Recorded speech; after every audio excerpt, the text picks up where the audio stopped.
une journée avant d'avoir les clés, le propriétaire de cette entreprise-là nous appelle. Au téléphone, il dit « Je m'excuse, mais vous n'allez pas avoir les clés. » Je dis « Mais on a un contrat. C'est pas grave. Vous n'allez pas l'avoir. » On était en train de dealer avec un milliardaire. Ils sont dans leur propre monde. Il n'y a pas de loi. Parce qu'ils savent. Tu veux aller en cours? Let's go. Tu te souviens-tu de ton premier client? Je me rappelle encore. Il travaillait dans une compagnie de peinture. Je me suis rendu là, je l'ai mesuré. Puis je me rappelle, j'étais stressé parce qu'on avait fait quelques tests.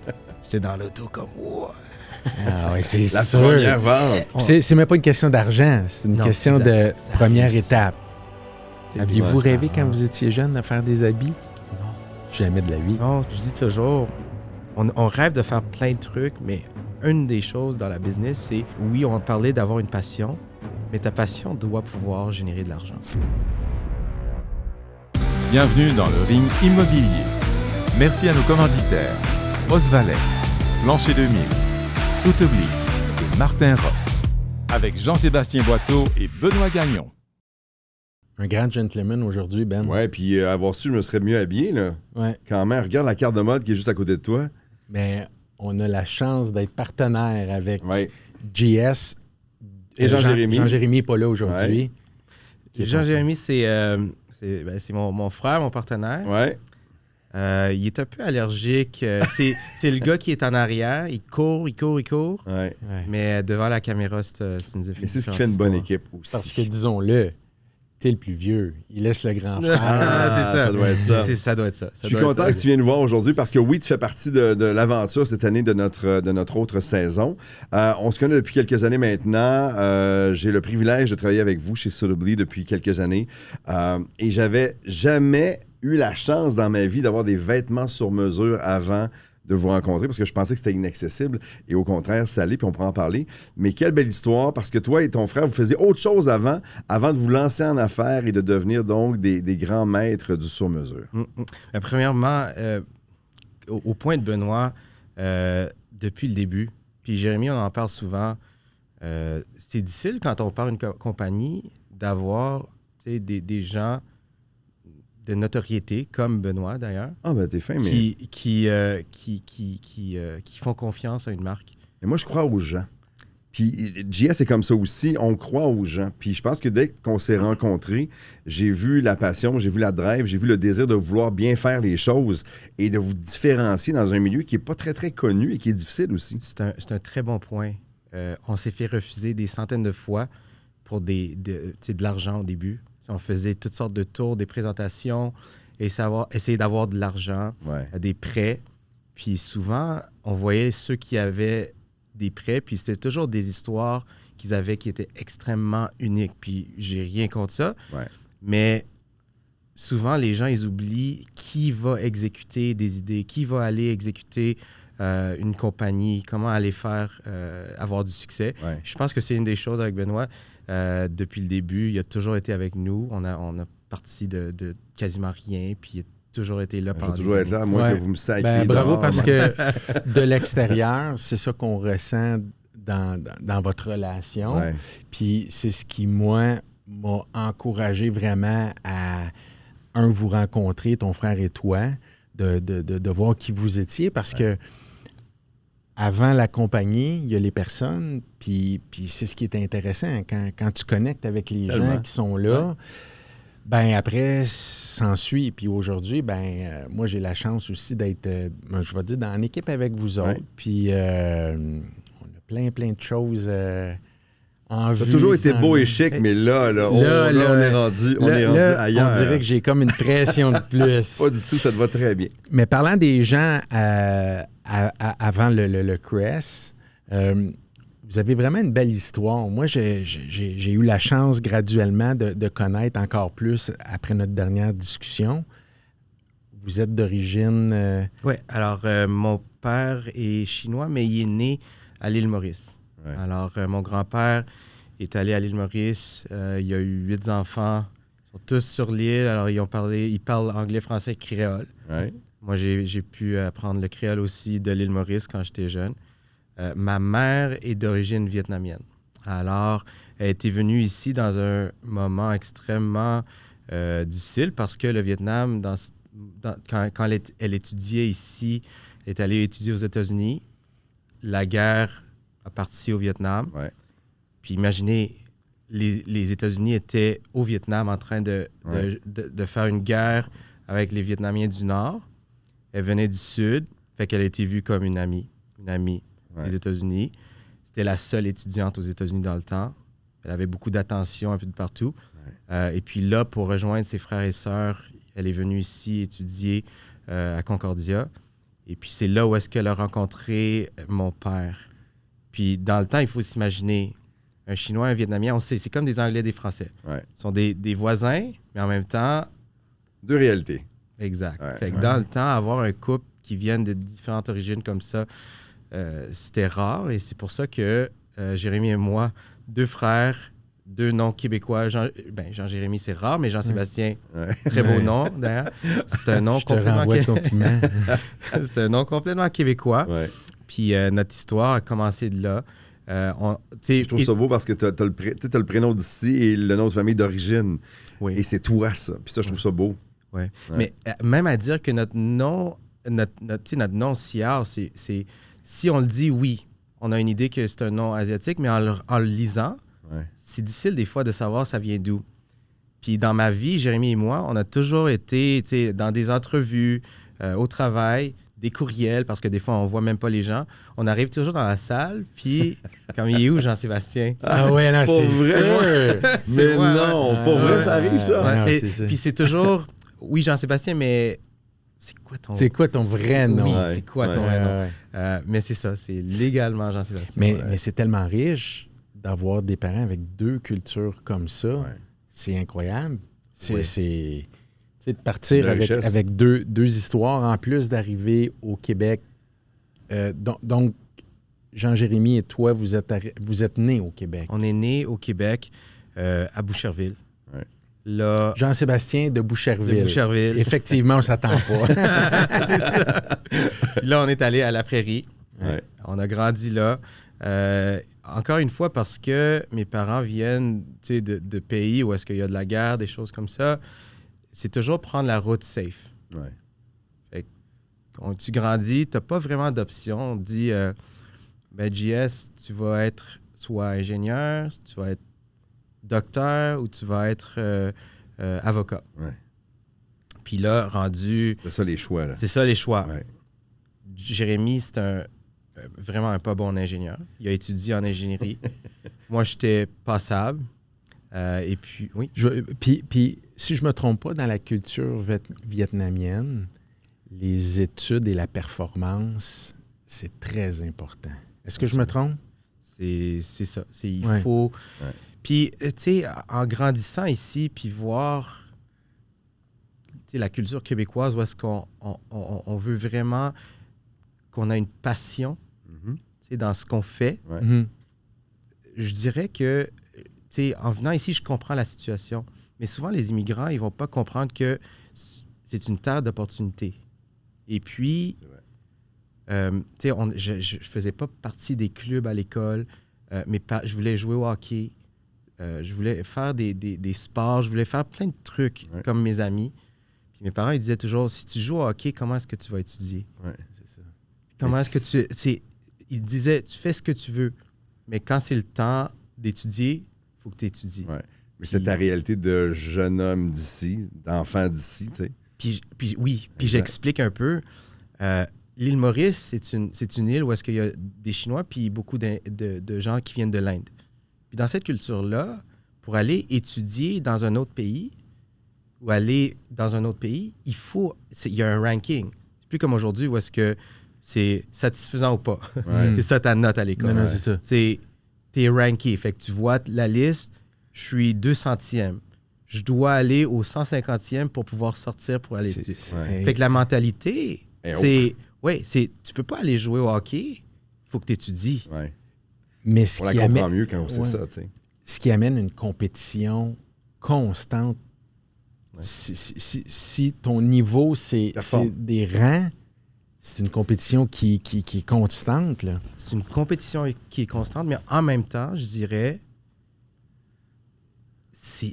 je suis pas sûr que c'est la bonne façon de faire. Ouais. Maintenant que, tu sais, moi, j'ai vécu Avec au le Québec. recul, avec Parce que l'expérience. ce qui se passe, c'est que les gens ils vont aller faire tomber les autres Ben, c'est pour monter. Exactement. Puis, tu sais, collaborer, comme on le fait aujourd'hui, les compétiteurs, il faut... Parce que c'est lui qui va enlever ta chance Ouais, c'est toi, c'est d'aller moi. à l'opportunité. Exact. Mais je vais faire un aparté là-dessus.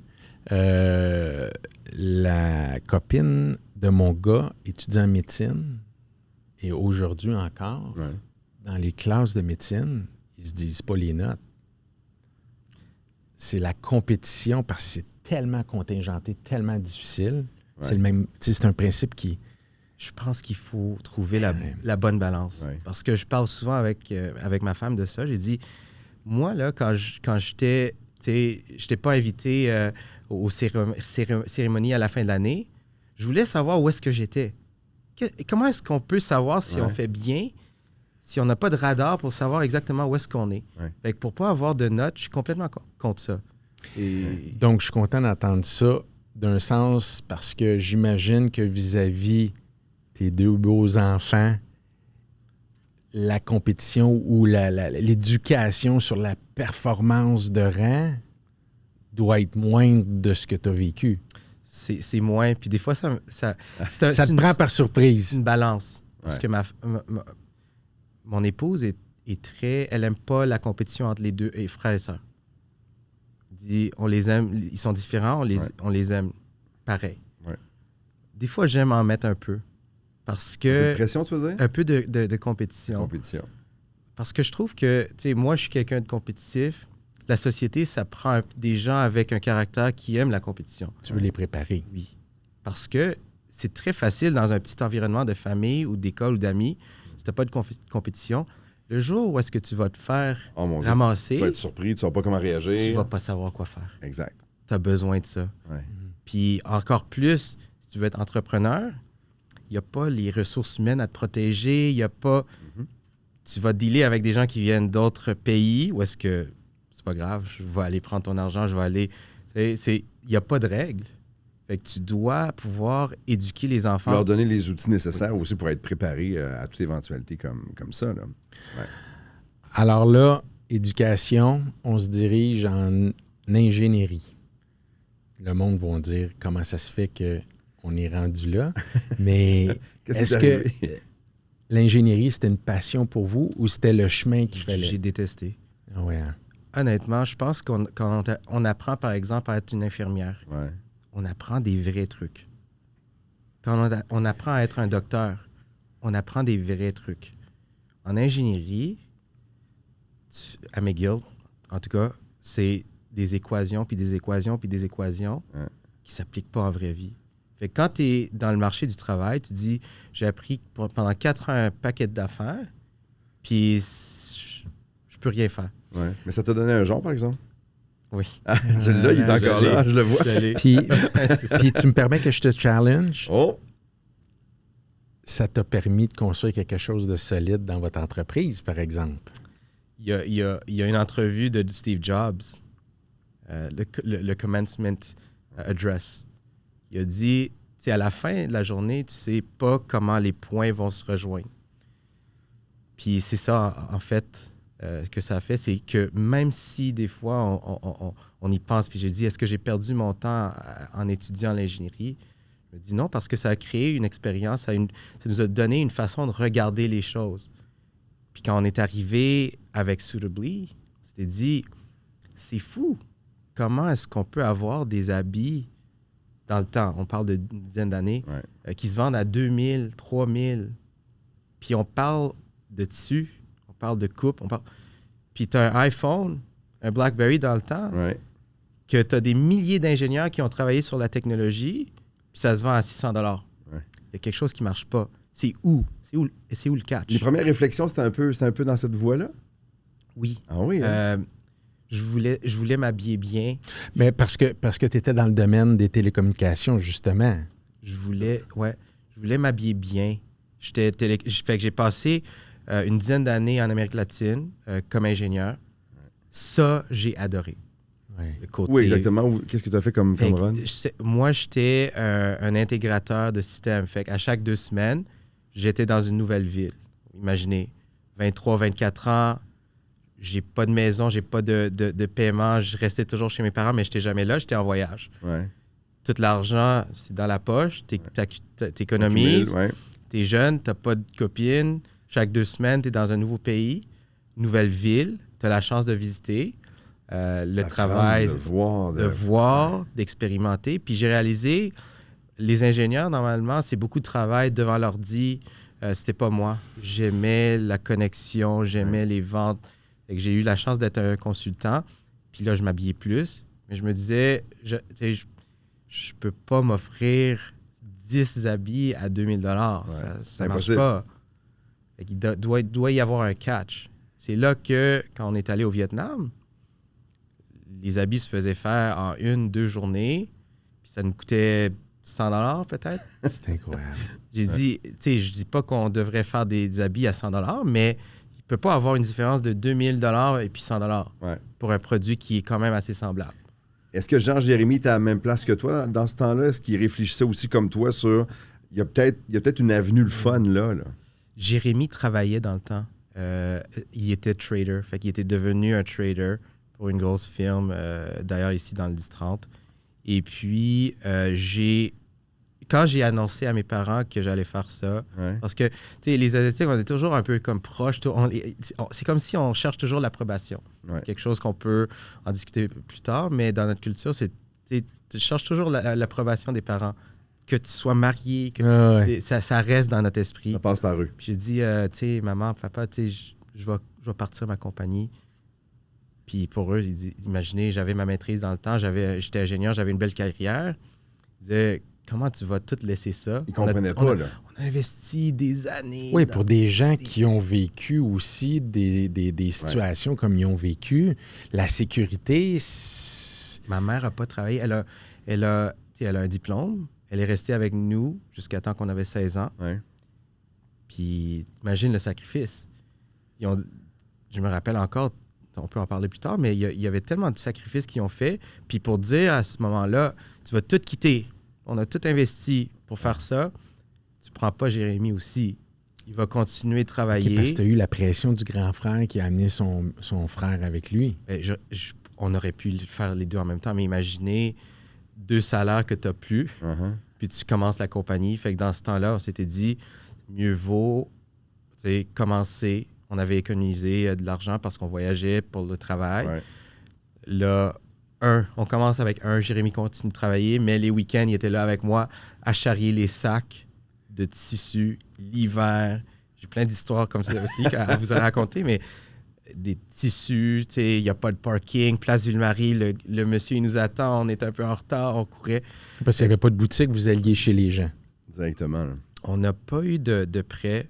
On avait fait plein de compétitions, on n'a pas gagné. Je pense parce qu'on était deuxième à d'autres compétiteurs qui avaient déjà commencé il y avait 1 ou 2 ans avant nous. Fait qu'on n'était plus une idée sexy. Par contre, on savait qu'on l'avait ici. On l'avait ici. On a continué comme ça. On s'était dit, je veux pas faire comme les restaurants qui vont ouvrir. Ils n'ont même pas encore vendu une assiette. Puis ils ont déjà investi $1 demi-million dans des chaises, puis des belles lumières, puis des assiettes. Est-ce que tu penses que si tu avais eu, à ce moment-là de ton histoire, de l'aide, subvention, tu aurais été où ce que tu es aujourd'hui? Jamais. On est rendu dans un monde aujourd'hui où est-ce que c'est tellement sexy d'aller dire j'ai eu un round 1 de financement, j'ai un 2e round de financement. Puis ça devient que tu génères des millions de dollars en dépensant des millions de dollars. À la fin de la journée, tu regardes, tu dis j'ai-tu vraiment fait de l'argent? C'est facile de dépenser l'argent de quelqu'un d'autre. Ben oui. Il n'y a pas de risque. T'as pas peur, c'est pas à toi.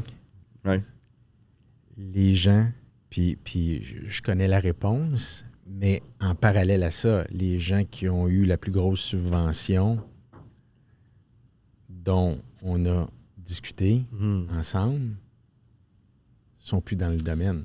Ils sont plus là. J'ai des compétiteurs. J'ai beaucoup de compétiteurs qui ont eu des subventions, que ce soit ici au Québec ou ailleurs, au Canada, aux États-Unis, que c'est de l'argent qui vient de soit de l'Asie, de la Chine ou bien du gouvernement québécois pendant les pandémies. Une fois que tu reçois cette injection d'argent-là, ton focus n'est plus là. Tu l'as, ton argent. C'est facile. Et tu ne focuses plus sur ton produit, sur ton client. Je les salue toujours, nos clients. Pas toutes, j'aimerais, mais j'aimerais les saluer. On les connaît cas par cas. On a des meetings. Fait que le niveau de passion est encore là. Si moi, il faut encore aujourd'hui aller steamer un habit parce qu'il y a un client qui a besoin de quelque chose demain, je le fais. Puis on parle d'une compagnie aujourd'hui où est-ce qu'on est rendu à des milliers de commandes, milliers par année. Ouais. Puis c'est beaucoup. C'est beaucoup. On ne peut pas toutes les voir, mais on les connaît. On les connaît. J'aimerais qu'on fasse la bonne transition pour qu'on comprenne bien l'histoire parce que je trouve ça extraordinaire, la discussion qu'on a actuellement. Tu annonces à tes parents que tu vas le lancer. Tu commences déjà à ce moment-là donc à jouer et à apprendre sur le tissu, les coupes, trouver des fournisseurs. À quel point ça déboule rapidement? Parce que de décider de le faire et de le faire, à un moment donné, il y a un point tournant puis ça commence là. Ça n'a pas déboulé rapidement. C'était tough. C'était vraiment tough au début. Puis Jérémy, c'est quelqu'un d'un peu plus analytique que moi. Ouais. Moi, j'aimais vendre. Moi, c'était je veux mon produit sur quelqu'un. Je veux vendre, je veux vendre, je veux vendre. Lui, il est toujours, OK, les dollars, les sous, où est-ce qu'on en est? Puis on réalisait à ce moment-là, parce qu'il faut se rappeler, on n'avait pas de bureau. On a commencé dans l'auto. Je faisais mes trucs dans la chambre de mon condo dans le Vieux-Port. On avait des soutes là, on les préparait. On allait chez les gens. Puis il faut imaginer... Attends, mais je veux juste comprendre. C'est toi qui faisais les sous? Non.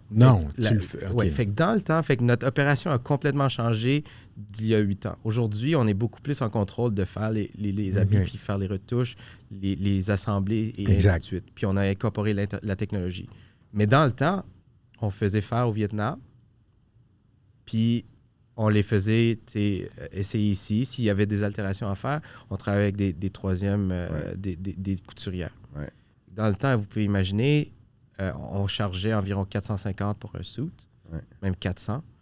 Et puis, on allait, disons, d'un bord de l'île à l'autre à mesurer. Puis j'avais une collection de tissus comme ça. Ouais. Le choix, c'était ça. C'est ça. Puis une fois, je me rappelle, on est arrivé chez quelqu'un, il dit « Je cherche du Bourgogne ». Dans le temps, je dois utiliser des tissus qui sont communs, bleu, noir, gris. Ouais. J'ai dit « J'ai pas de Bourgogne ». Je suis parti. Ton premier client? Tu te souviens-tu de ton premier client? Oui. Je me rappelle encore. Il était venu chez moi se faire mesurer. Puis on a fait... Non, il travaillait dans une compagnie de peinture. Je me suis rendu là, je l'ai mesuré. J'avais quelques dizaines d'options. Il a choisi un suit gris. Puis je me rappelle, j'étais stressé parce qu'on avait fait quelques tests. Puis je savais pas, c'est le stress de ne pas savoir si quelque chose va fitter. Puis je me rappelle, il a essayé, il fitait. J'étais dans l'auto comme wow. Ah ouais, c'est la sûr. Première vente. C'est même pas une question d'argent, c'est une question de première étape. Ouais. Puis rappelle-toi ce que tu disais tantôt aussi quand il a dit moi je veux voir mon produit sur quelqu'un. Ouais. Tu l'avais ton quelqu'un là. Exact, mais il savait pas qui était mon premier client parce que tu peux pas dire mon premier client. Comment t'es allé le chercher? On était toujours fort dans les réseaux sociaux. Notre Instagram était toujours fort. Si vous allez dans notre Instagram dans les débuts, vous allez voir une petite différence. OK. C'est le fun, vous l'avez gardé. Oui, parce que j'aime que les gens puissent savoir d'où on a commencé. De voir l'évolution. C'était tough parce que on volait des photos. OK? Puis il faut faire ce qu'il faut faire. Être créatif. Ouais. On voyait des photos qu'on aimait du suit. Est-ce qu'on l'a, ce tissu-là? C'est-tu assez semblable? Oui. On le poste. Puis on faisait ça au début parce que, imaginez, on est dans le monde du sur-mesure. Alors, pour avoir des images, aujourd'hui, il faut faire les habits. Ça coûte de l'argent. À chaque fois, pas avant. Là, t'en as. Exact. Ouais. Là, on a plein d'opportunités de pouvoir shooter nos produits. Avant, qu'est-ce qu'on fait? Fait qu'on crée du contenu qui est intéressant. Fait qu'on se faisait contacter à travers nos réseaux sociaux. Wow! 2 ans, 3 ans, aller chez les gens, après 5 ans ou 3 ans, la première acquisition ou le premier local, pas tellement grand, je pense. Le premier local, c'était pas un local, c'était un coworking. On en avait marre. On se rendait chez... La pire histoire pour moi, puis je vais toujours m'en rappeler, j'avais mon premier enfant, jeune encore, vendredi soir, tempête de neige, client m'appelle, j'ai besoin d'un suit, away, go. Si j'ai la chance de faire une vente, on va le faire. Ouais. Puis avant, une vente, c'est beaucoup. On le voulait. Tu fais ce que tu veux pour vendre. Je conduis dans la tempête, j'arrive là, je sors les tissus, ça prend... Dans le temps, on n'avait pas de vrai processus, ça prenait 1h30, 2 heures. Ouais. Choisir les tissus, prendre les mesures, on n'avait pas de système pour entrer les données, c'était tout fait à la main ou bien écrit. Puis, rendu à la fin, 2 heures d'avoir passé à faire les tissus, mesures, la femme du monsieur, elle nous dit mais tu vas nous faire un spécial. Déjà que nos prix étaient à 400 $, pas cher. Tu vas nous faire un prix spécial. Je dis, ben, je peux pas, tu sais, mon prix, c'est mon prix. Puis on voulait jamais négocier sur les prix parce que le moment que tu négocies sur le prix, tout le monde va négocier sur le prix. Exact. Je peux pas. Elle dit, ben, dans ce cas-là, on va pas le prendre.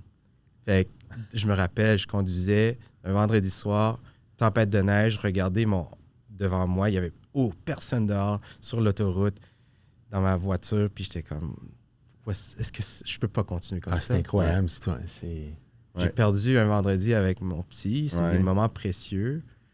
Qu'est-ce qui a changé après ce soir-là?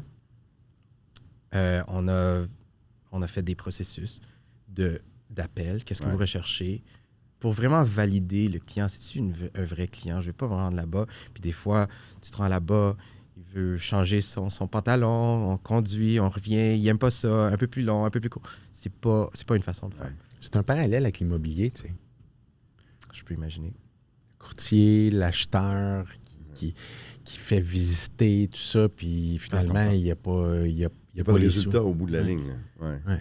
Je comprends exactement...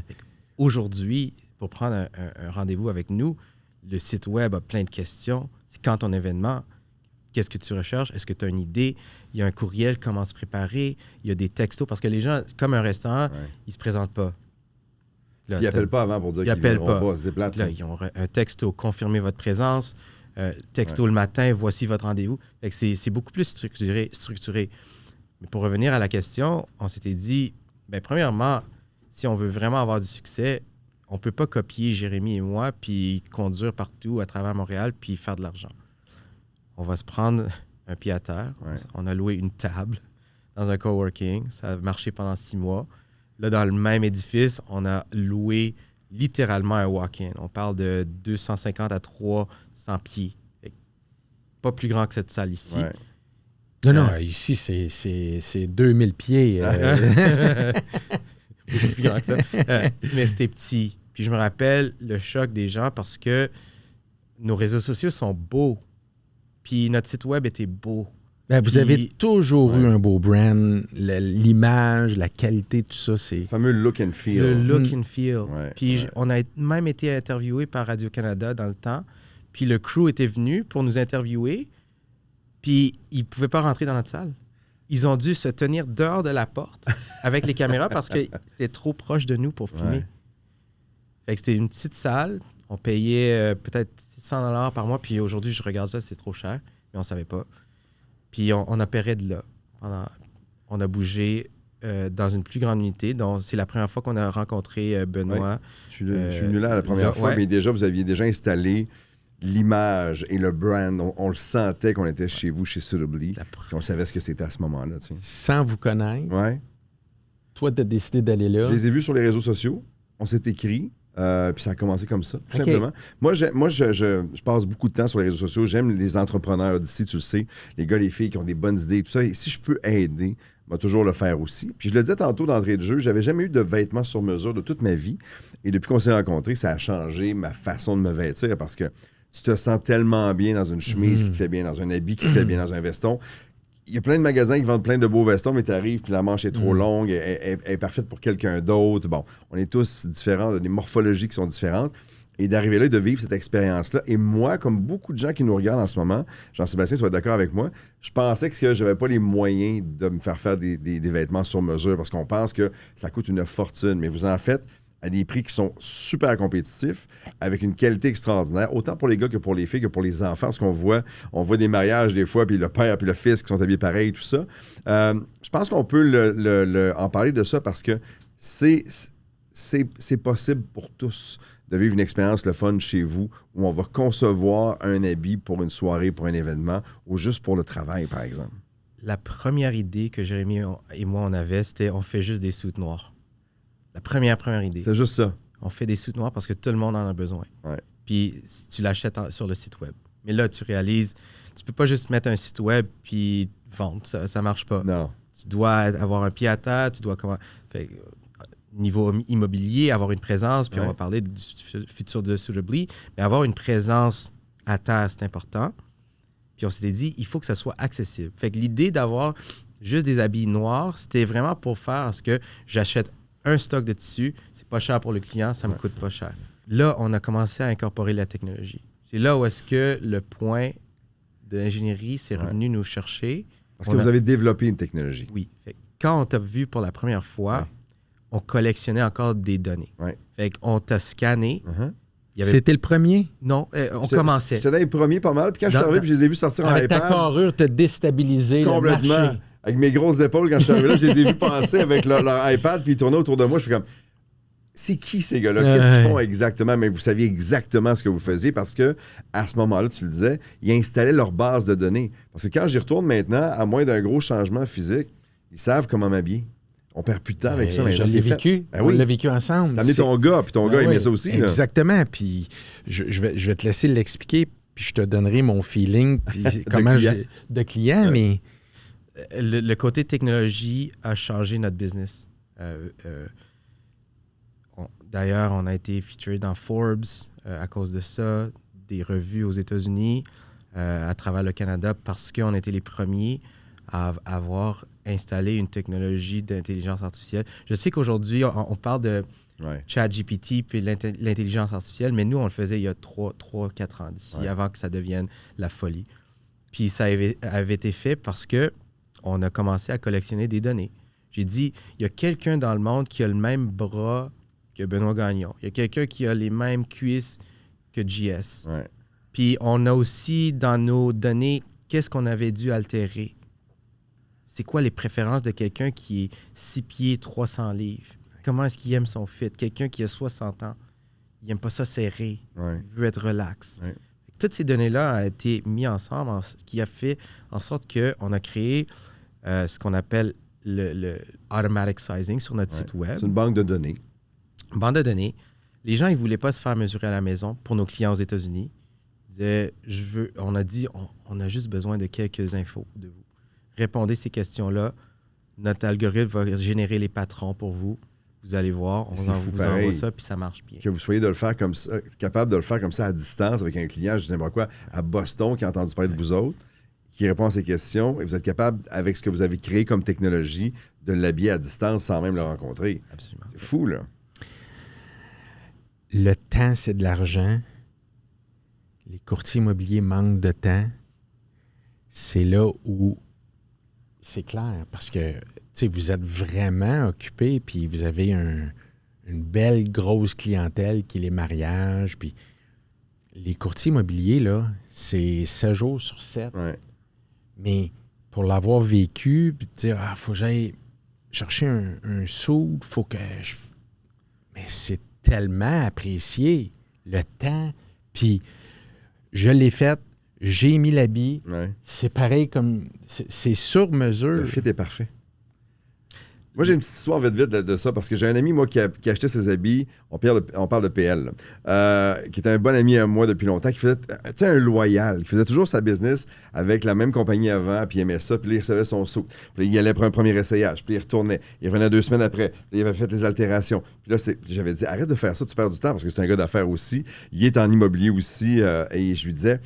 Sincèrement, tu perds un temps précieux. Va voir les gars, une fois, tu n'y retourneras plus. Non, c'est impossible parce que habitué à la vieille façon de faire, classique et traditionnelle, puis il aimait ça.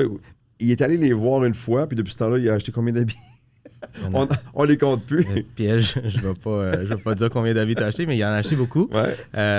Dans le sens où maintenant, il a compris que, comme tu le disais, la notion de temps, le fameux taux horaire, ben, dans son cas, à lui, ça l'a beaucoup servi. Donc, c'est ce que vous offrez comme service. T'sais. C'est un peu...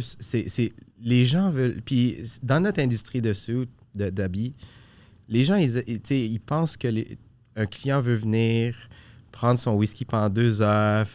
Les gens n'ont plus le temps pour ça. Ouais. Dans le monde du Amazon, les gens, ils veulent quelque chose de vite.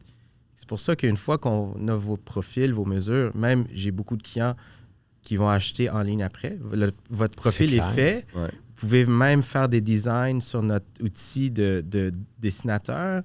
Si vous aimez un modèle qui est déjà là, vous l'achetez. Le profil est déjà là. Tu vois quelque chose sur Instagram, une photo passée d'un acteur connu avec un soupe qui te fait triper. Ou Benoît Gagnon qui est habillé par Soulobly. Oui, c'est ça. Non, mais c'est ça. On a eu un paquet de gens qui voulaient exactement les options de Benoît Gagnon. Le même habit. Exactement. Parce que j'ai été bien conseillé avec. Jusqu'à la doublure. Pas le monogramme à l'intérieur. Merci. Là. Pas le monogramme, c'est Nathalie. OK? Ça, c'est à moi, ça. On veut pas de chicane. Parce qu'on peut faire tu peux nommer ton habit. Chacun de mes habits a son nom. Fait que c'est pour ça qu'il y en a un. Je l'ai fait moi aussi. Aussi, J'ai eu la chance de le faire. Et voilà. Mais c'est un secret. Ah ben ça reste à l'intérieur. C'est pour ça que c'est à l'intérieur ici, comme ça. Ça fait que ça rend l'expérience vite et facile.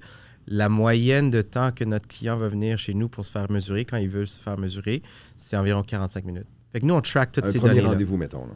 Oui. 45 minutes. Puis après, mesure, choix.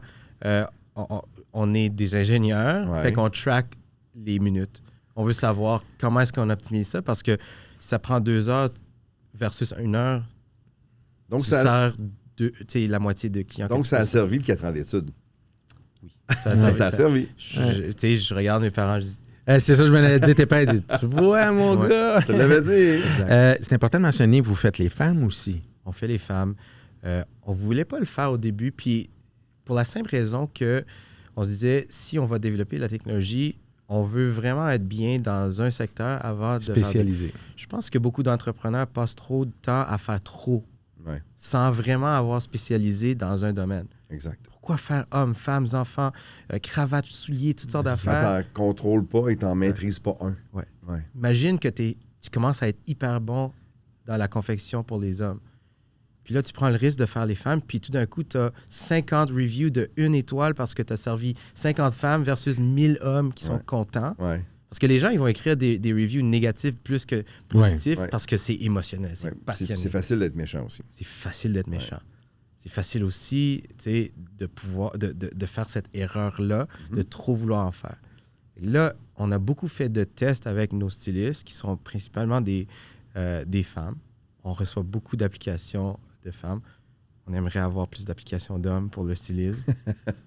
Mais là, on a beaucoup appris. Et puis, c'est là où est-ce qu'on a vraiment dit, on va lancer les femmes. On a eu des vidéos de TikTok qui ont 1,5, 1,1 million, puis c'est des habits de femmes. On s'est dit, il y a un vrai marché pour ça. Vraiment. Vraiment. Dans l'immobilier, il y a beaucoup de femmes qui portent les habits. Ouais. Tout ça, ça vient aussi avec un défi pour la santé, pour le temps, pour l'énergie. Je pense que il y a eu des défis pour toi là-dessus aussi. Absolument. Il y a eu beaucoup de défis au niveau de la compagnie. Je vous dirais même avec notre expansion aujourd'hui, on va parler d'immobilier, mais une des plus grosses au niveau du mal de tête que ça nous a donné, ça s'est passé il y a quelques mois. On est en pleine expansion. On va être ici dans le 10-30. On va bouger notre succursale à Montréal dans un emplacement plus grand. Donc, il y aura 2 points de chute où on va pouvoir venir vous rencontrer pour une première visite, consultation. Exact. Pour nos clients qui nous regardent, pour les gens qui nous regardent maintenant, imaginez, on opère d'un 4e étage dans un édifice dans le Vieux-Port en ce moment. Ouais. Et puis, on génère beaucoup de clients en ce moment. Mais ça, puis on n'a même pas un pignon sur rue. OK, mais ça, c'est un beau défi. C'est un beau défi. Ça, c'est un beau défi. Puis merci de le mentionner. Mais comme entrepreneur, comme personne, je pense que, tu sais, on commence à t'entendre et à comprendre que de partir de chez eux, aller voir les clients, tout ça, ça gruge une énergie, puis tu en as subi les conséquences. Si tu es à l'aise d'en parler, JS, au niveau travail et énergie, tout ça. C'est tough. Pas voir... On travaille beaucoup. Ouais. Beaucoup, les premières années. On levait beaucoup de tissus, de habits. Je me rappelle, je courais dans la rue en hiver avec 4 sous dans chaque main. Côté, C'est lourd. C'est tough psychologiquement sur l'esprit. Et puis aussi financièrement au début. Parce que avant que Jérémy arrive à temps plein, je pense pas qu'on faisait vraiment de l'argent. On faisait pas vraiment de profit. Ouais. Puis c'est là où est-ce qu'il a commencé à regarder nos chiffres, puis il a dit, oui, nos suits sont dehors, puis les gens, ils les portent, puis c'est bon pour notre marque. Sauf que, est-ce qu'on fait vraiment de l'argent? Est-ce qu'on fait vraiment de l'argent? Fait qu'il y avait toujours... puis là, la pandémie est arrivée aussi, ce qui a été difficile pour nous psychologiquement, parce qu'on pouvait pas opérer, même si on voulait. Ouais. Tu veux vendre, mais il y a quelqu'un qui dit, non, tu ouvres pas, tu restes fermé. C'est tough. C'est là où est-ce que notre entreprise en ligne a parti. Fait qu'il fallait s'adapter. Ouais. Vous avez réagi à ce moment-là. Ouais. C'était difficile, mais aujourd'hui, on regarde puis on dit la pandémie a été bonne pour nous parce que ça a aussi aidé à éliminer ceux qui n'auraient jamais dû être là dans notre industrie. Ouais. Puis c'était difficile de cette façon-là. Puis notre dernier enjeu qui a été probablement le plus tough pour moi et Jérémy, c'est quand on voulait déménager à Montréal, on avait signé un bail. Puis je ne veux pas mentionner le nom, mais ils sont connus à Montréal pour faire des trucs comme ça. On aurait dû écouter ce que les gens nous disaient, surtout... Vous êtes tombé en amour avec un local. C'était un local sublime. Ouais. Vraiment sublime. Qu'est-ce qui est arrivé, sans entrer dans tous les détails, qu'est-ce qui est arrivé? Parce que vous avez trouvé donc un beau spot. Et dans ta business, on le sait, le point de chute, là, l'emplacement, le local, c'est tellement important. Là. On s'était dit, finalement, on va être pignon sur rue. Pour la première fois, on va faire la décision de faire un big move. Ouais. On avait signé, fait que c'était quelques mois de négociation, signé le bail. Une journée avant d'avoir les clés, le propriétaire de cette entreprise-là, qui est reconnu en étant un peu fou, il nous appelle au téléphone, il dit « Je m'excuse, mais vous n'allez pas avoir les clés. » Une journée avant. Tu as des contrats signés avec tes contracteurs généraux. Ouais. Les gens sont prêts à travailler parce qu'on investit... À prendre possession du local puis de le transformer pour lancer le magasin. Là. Un jour avant ça, tu reçois l'appel « Non, mais vous n'allez pas l'avoir. » Je dis « Mais on a un contrat. C'est pas grave. Vous n'allez pas l'avoir. » On apprend quelques semaines plus tard que monsieur essaye de vendre son édifice, puis acheteur potentiel veut un édifice sans locataire parce qu'il veut soit avoir d'autres locataires ou bien l'utiliser lui-même. Fait que c'était stressant parce qu'on ne savait pas qu'est-ce qui allait se passer. Puis nous, on a des contracteurs généraux sur le côté qui sont prêts ils ont des dépôts, ils sont prêts. Et l'immobilier, c'est pas votre business, donc vous apprenez sur le tas à ce moment-là. Là. Exact. Fait que ça fait... On était toujours avec l'idée, est-ce qu'on veut acheter un édifice commercial ou bien on veut louer?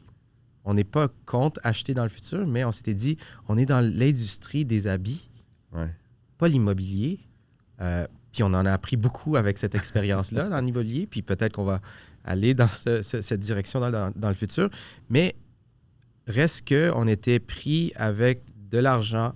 Non seulement on avait donné un dépôt pour cette nouvelle place qui ne nous repayait pas, mais on n'avait pas de clé. Puis pendant plusieurs semaines, on ne savait pas qu'est-ce qui allait se passer. Puis on était en train de dealer avec un milliardaire. Si vous regardez le show Succession, ils sont dans leur propre monde. Il n'y a pas de loi. Parce qu'ils savent. Tu veux aller en cours? Let's go. Puis il a de l'argent pour te faire cuire pendant des mois. Ils ont un département spécial. Alors que vous, non. Exact. Puis nous, on se dit, est-ce qu'on veut perdre notre tête à essayer d'affronter monsieur ici?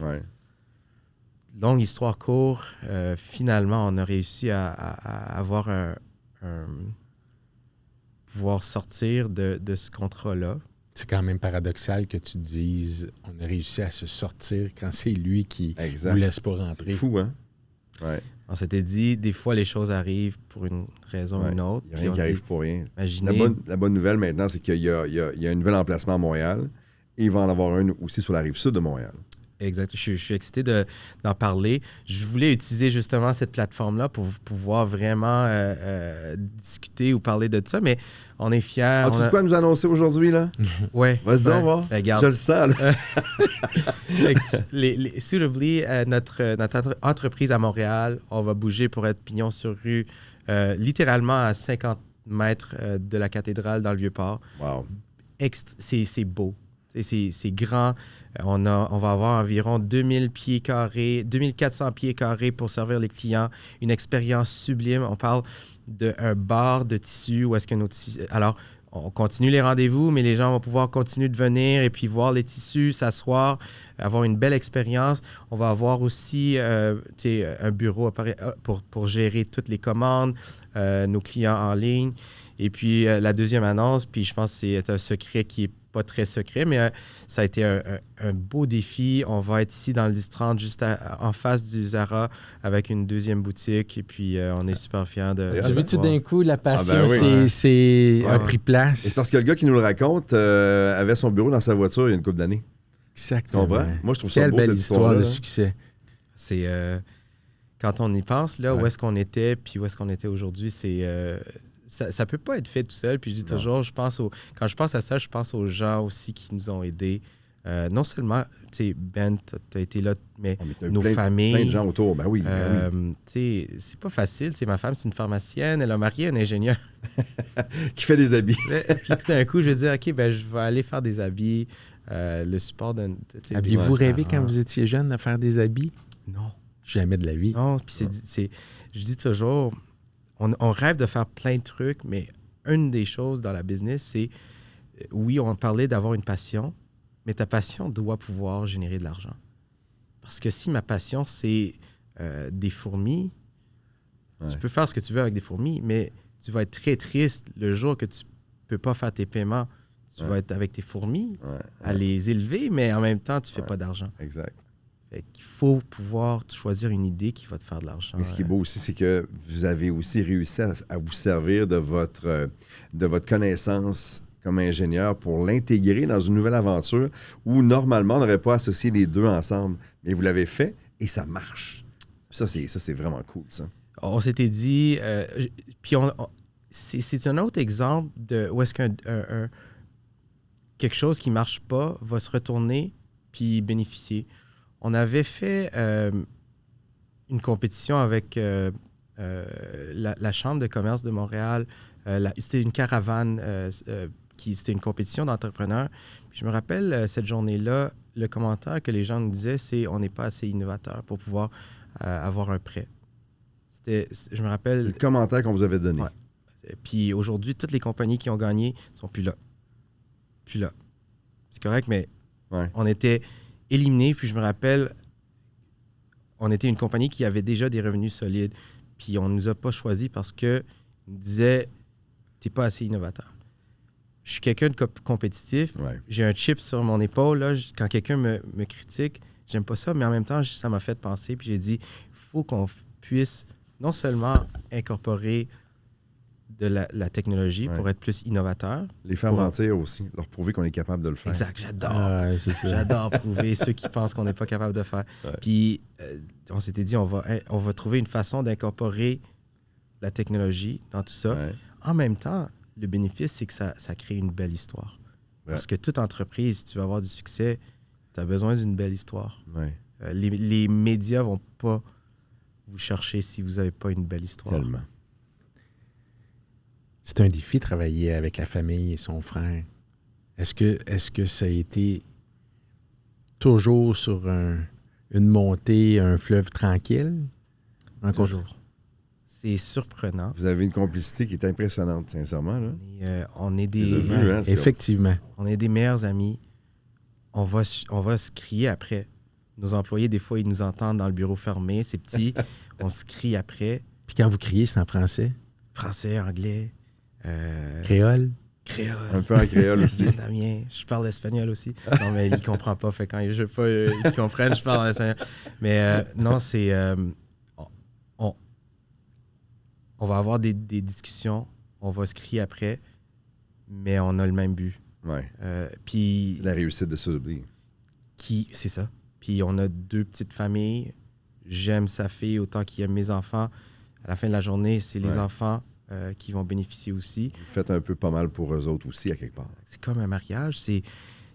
À la fin de la journée, il va toujours être... Mais c'est encore plus fort qu'un mariage parce que Non, un mariage, tu divorces. Ouais. Mais un frère, c'est un frère. Il reste ton frère. J'ai envie de vous demander, tu sais, c'est quoi les plans pour le futur? Mais là, déjà qu'il y a 2 nouveaux magasins qui ouvrent dans les prochaines semaines. Déjà, ça, c'est gros. Mais tu vois Soulably où dans 5 ans, dans 10 ans? J'aimerais, premièrement, avoir une belle dominance au Québec. J'adore ayant voyagé dans beaucoup de pays, l'Ouest canadien, États-Unis, l'Amérique du Sud, Asie, le Québec, c'est spécial. Ouais. Vraiment.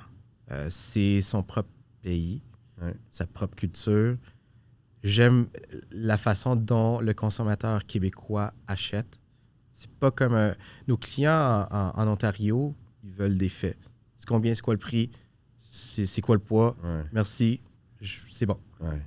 Les Québécois, le Québécois, c'est un consommateur qui non seulement il veut être informé, mais c'est quelqu'un de passionné. C'est ça, je me dis. C'est la passion qui... Si on ressent pas quelque chose, là, puis on sait dans l'immobilier, il n'y a pas le feeling, quand on rentre dans une maison, on l'achète pas. Mais nos clients, surtout quand on a un produit sexy, ils doivent ressentir quelque chose de spécial. Puis nous, on est bon à créer cette expérience-là. Est-ce que Jean-Jérémy et toi, là, vous êtes au plus haut niveau, au niveau de la passion, où ce que vous êtes aujourd'hui? C'est, on se crée toujours des nouveaux projets. Alors, oui, on aimerait avoir plusieurs boutiques au niveau de notre province. Je vous dirais qu'on est devenu un peu moins passionné pour nos clients, moins positif. Je pense que souvent, puis c'est bizarre parce qu'on en parle toujours, mais puis c'est comme ça dans la vie. Le moment que tu ne fais pas confiance à la personne qui est en train de faire ton suit, ou bien la personne qui te vend la maison, ou qui te vend une voiture, c'est toujours des histoires horribles après. Ouais. Parce que les gens qui veulent trop contrôler la situation, je regarde toujours leurs habits à la fin, puis je me dis, s'ils nous auraient fait confiance, il n'y aurait pas ce problème maintenant. Ouais. Payez-nous, laissez-nous. Donc, ce que j'entends, c'est que ça, c'est une partie de ta business qui est dure pour toi. Il y a des clients chiants, vraiment. J'aime cette belle franchise. Non, mais c'est dans tous les domaines, on a tout ça. Il y a des fraudeurs, il y a des clients qui vont venir acheter des habits, canceller leur carte de crédit par après. Ben voyons donc. Ils passent des heures avec nous, on leur fait quelque chose de tellement bien. Ils établissent une confiance, mais ils savent très bien, eux, pourquoi ils sont là. Après, ils vont appeler leur carte de crédit. Arc. Ouais. On va toujours les gagner parce que tout est documenté, mais pour aller faire des choses comme ça, en général, 99,9% de nos clients sont superbes, ils sont positifs, ils sont très gentils, mais tu vas avoir une certaine partie de gens qui vont essayer de crosser. Puis c'est triste des fois de le voir, mais s'ils vivent leur vie à vouloir crosser des gens, ça nous dit un peu de comment ils sont heureux. Aussi. Exactement. Ben, en tout cas, j'aurais goût de te poser 1001 questions encore, mais même si cette petite partie-là vient vous chercher, je peux te dire que tu dégages de la passion quand tu parles de ton produit, de ta famille, de ton frère, de votre réussite. Puis tu as raison d'être aussi fier que ça. Ouais. Vous réussissez à le partager avec vos clients quand on y va. Vous avez une fierté qui est sentie dans le magasin quand on regarde les produits, quand on essaye les produits. T'sais. Vous avez une équipe qui vous back, mais sont toujours là quand même. Là, JS puis Jean-Jérémy, même s'il y a quelqu'un qui nous sert, puis ils veulent être sûrs qu'on est content. Ouais. Merci d'avoir partagé l'histoire. Parce que quand tu connais l'histoire derrière le produit, il y a quelque chose de différent. Quand tu vas acheter du vin, tu connais l'histoire du producteur, du gars ou de la fille qui est derrière, soudainement, tu as encore plus envie de faire affaire avec ces gens-là. Je pense que c'est la même chose avec Soulably. En tout cas, dans mon cas, moi, puis dans le tien maintenant, Les gens vont avoir pris le temps maintenant de vous découvrir, de vous connaître, puis ça donne le goût, je pense, d'aller visiter. Les deux nouveaux magasins qui vont ouvrir bientôt. Ça, c'est extraordinaire, puis bravo, vous ne l'avez pas volé. On est super excités. C'est sûr, c'est plus de travail, des nouveaux défis, mais on est content, on est fiers. Puis merci à vous. Vous avez une belle plateforme pour des compagnies comme nous, surtout au niveau du Québec, pour pouvoir nous promouvoir. Moi, je suis vraiment fier, Benoît, aussi, que vous soyez un de nos partenaires. C'est avec fierté qu'on fait équipe avec vous. Merci, JS. Un gros merci à Gigi qui n'est pas là aujourd'hui. On va aller vous voir bientôt. Moi, j'ai hâte de voir les nouveaux magasins. Je suis tanné d'attendre. On va faire des lancements, puis vous allez être là. Good. Merci beaucoup. Gentil, mon gars. Merci beaucoup. Salut. Merci à nos commanditaires. Osvalet. Photographie, vidéo, visite virtuelle, vidéo immobilière. Osvalet est votre partenaire de succès. Ils travaillent main dans la main avec les courtiers pour garantir que leur propriété captive l'attention. Leurs médias sont de la plus haute qualité, assurant que chaque listing attire et retient l'attention. Au-delà de la technologie, ils comprennent l'importance d'un service client de premier ordre et c'est ce qu'ils s'engagent à offrir à chaque étape. Pionniers de la technologie de la réalité virtuelle, ils adoptent les innovations pour garder une longueur d'avance dans le secteur immobilier. Une seule adresse pour tous les besoins de mise en marché d'un courtier, simplifiant ainsi le processus et garantissant que chaque mandat se démarque.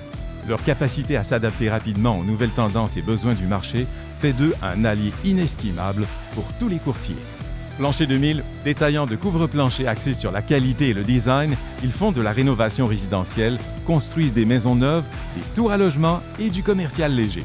Les produits offerts, bois franc, bois d'ingénierie, céramique, comptoir, vinyle, plancher flottant, pierres décoratives. Ils vendent, ils designent, ils installent et ils livrent. Toujours présents sur les réseaux sociaux et dans les émissions Rénovation sur Canal Vie. Plancher 2000 ouvre un tout nouveau magasin, la Salle d'eau, magasin de fine plomberie, vanité et accessoires qui ouvrira ses portes en septembre à Longueuil. Martin Ross est un expert en courtage hypothécaire. Il est animé par la passion d'accompagner les individus dans la concrétisation de leurs projets immobiliers. Plaçant l'empathie au cœur de son approche, il travaille à vos côtés pour élaborer une stratégie personnalisée répondant à vos besoins financiers et objectifs à long terme. Son vaste réseau de partenaires atteste de son engagement à rendre votre expérience hypothécaire transparente et gratifiante. Collaborer avec lui, c'est opter pour un conseiller compétent, déterminé à transformer vos ambitions immobilières en réussite concrète.